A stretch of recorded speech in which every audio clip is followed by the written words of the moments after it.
types of women you should date.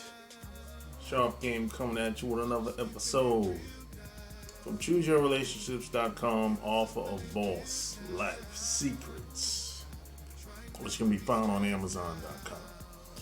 So before I get into this question, like, share this video, and subscribe to my channel if you're first time being here. So, long time subscriber was like, yo, you talk about things you should avoid, red flags, in regards to meeting and talking to women, especially in the beginning when you first meet them. So he said, what are some things that you should look for when it comes to the green flags? The green flags are the good signs. What are just a few things you would look for that it's a go? It's a good thing. So that's a good question, man.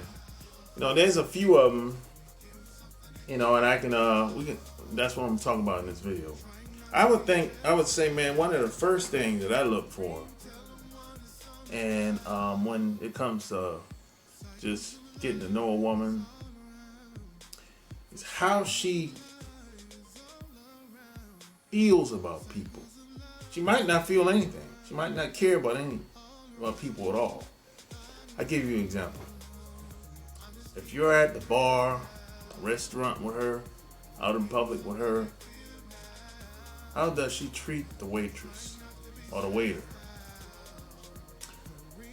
How does she see or treat people with low-level jobs, or people with jobs that are, I shouldn't say low-level jobs, people with jobs that are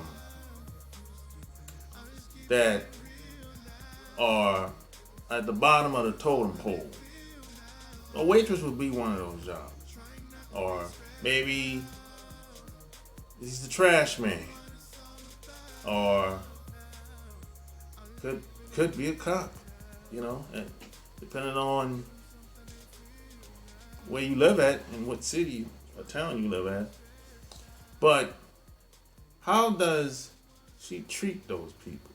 How does she think about those people? Does she treat them bad? Does she treat the homeless guy bad? Or when she's walking by that homeless dude and y'all just leaving the restaurant, and you got a plate in your hand, or she got a plate in her hand, a to-go box, does she stop and give that homeless dude the to-go box? Or she just walk past him like he's invisible? If she gives that homeless dude the to-go box, that's a green flag. That's somebody that you probably want to keep around.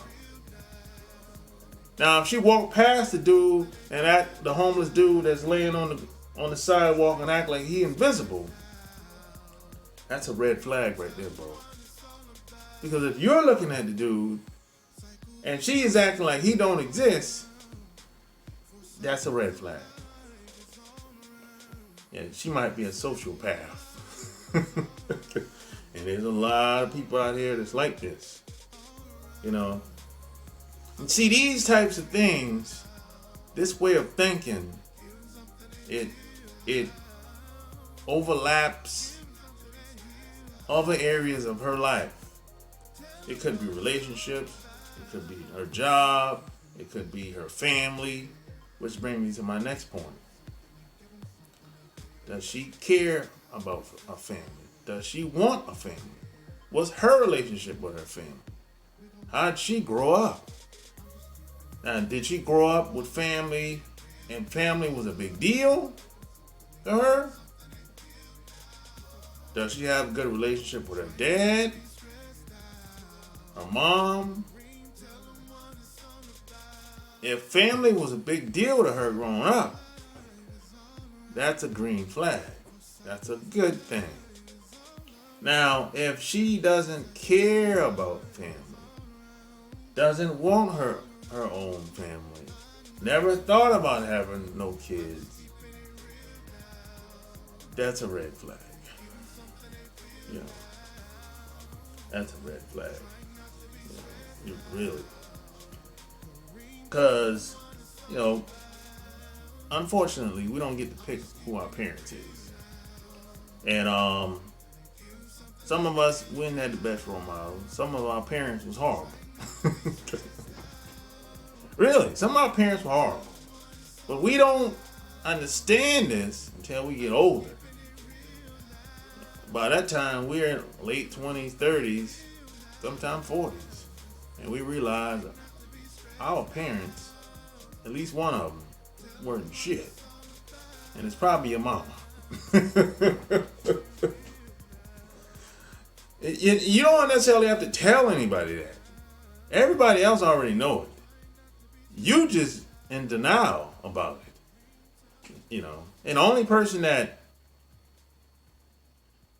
it really matters to, it should be, is you. Because you're the only person that has to deal with her. It's your parents. Other people don't care. They got their own problems with their own family or parents. But yeah, most of us didn't have high performance, high achieving parents. Most of us didn't have the best role models growing up. Our parents were lacking in certain areas due to, the isms, the environment, and all kinds of stuff, man.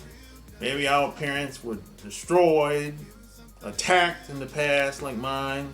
Like half the side of my family were killed during Jim Crow. My grandfather was killed. And he was a high roller. Everything he owned was taken. So nothing was passed down.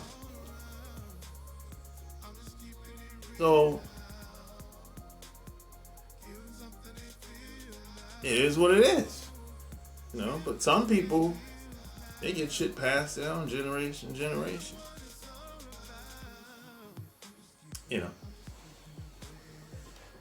The information gets passed down, the assets and resources get passed down. But I didn't have it like that. That's how it goes in America, man. Was that my fault? Of course not. It wasn't my fault. I wasn't born back then. It wasn't your fault either. If your parents can't teach you something that they don't know. So it ain't your fault. They did the best they could. Hopefully. And if they didn't do the best they could, well, look, it's up to you now. You got to do the best you can for the next generation. So that's how that goes. But if she comes from a strong family, foundation strong, and P.S. by the way, there's no perfect family. It doesn't exist. Just like there's no perfect woman. It doesn't exist. But if she comes from a strong foundation, that's a good thing. Stuff like that. And I would say morally speaking, now I don't expect no two people to have the same morals. But what I would say is this. Do she even have any morals? Or she just believe in doing whatever? Whatever's going on, whoever shows up, she just do whatever. She don't have a perspective. Maybe she has a strong opinions on things. Maybe she believes in her convictions. Maybe she's a strong supporter of certain aspects of what's going on in society. Some of it could be pertaining to her family, or her directly, or even towards you. maybe you known her long, a couple months or years or whatever. That's a good thing. You don't necessarily have to agree with everything she believes in or everything she says, but at least she believes in something. Because most people don't believe in anything out here. So at least she believes in something. At least she stands for something. Most people don't stand for anything. So if she stands for something, that's a green flag. That's a good thing. You don't necessarily have to agree with it, but at least she stands for something. You know how most people are? Most people go along to get along. That's how most people are.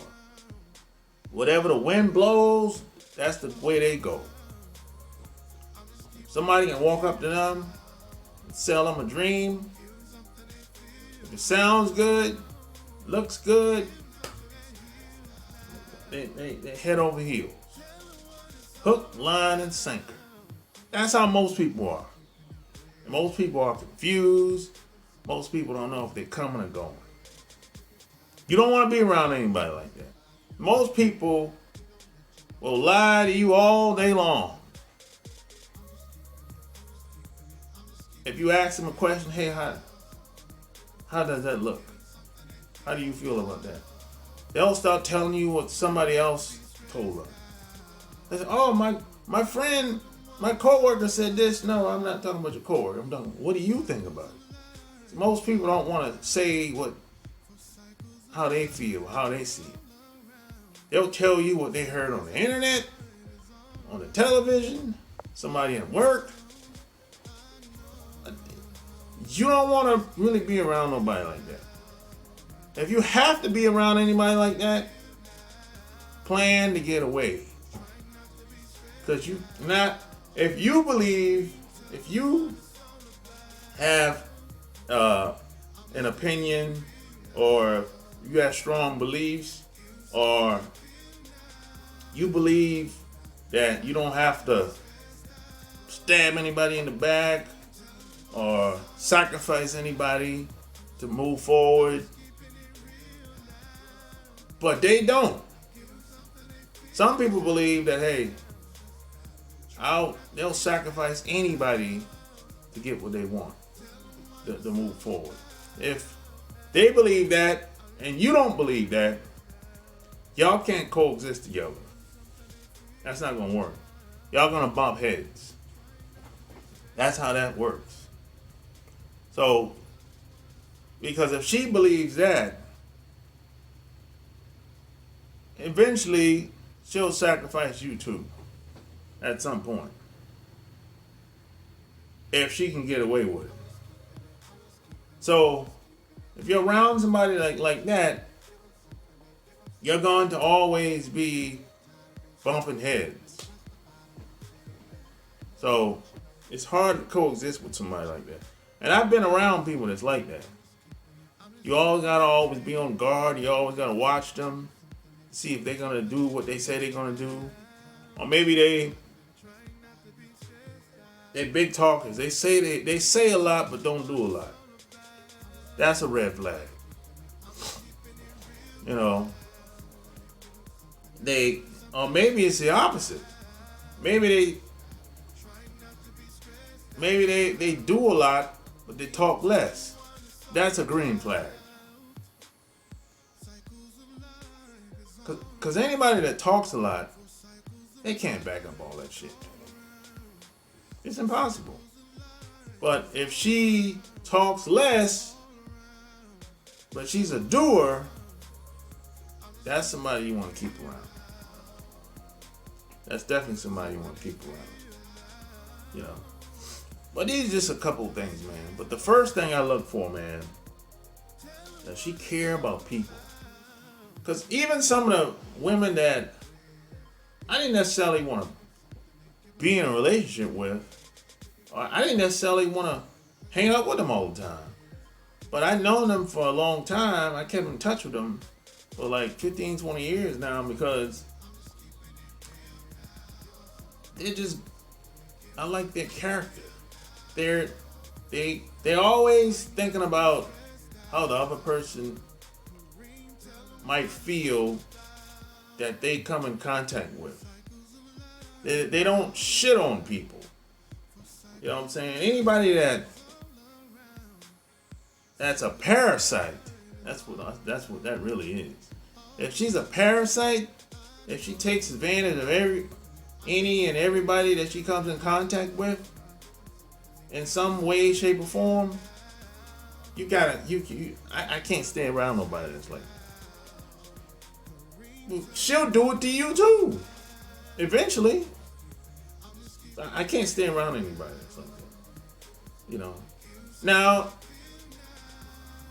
I understand that most women have different relationships with damn near every guy. I understand that.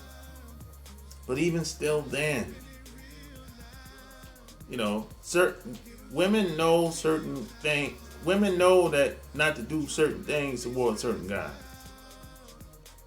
But at some point, she's going to push the envelope. And she's going to be slick, subtle, and do something. And you're going to be like, yo, what's that? What was that about? You know? So you have to know how far to go with certain people at the end of the day. You know, we might be created equally. But when you get out the womb, all bets off. We all, raised differently, programmed differently, think differently. That's just how it is. And the people that you're around influences you directly or indirectly, whether you believe it or not. What you see on that television, what you listen to, when you get in your car, who you listen to, your parents, your friends, your family, all of that influences you, whether you like it or not, whether you believe it or not. So this is just something to think about. But these are just some things, some type of ideas or some type of women you should keep close to you. It don't necessarily have to be a relationship, but hey, just keep them close to you if they present these types of character traits, I would say. So hey, like, share this video, and P.S. and by the way, check out the Love Can't Wait podcast on iTunes. Until next time, I'm out. Peace.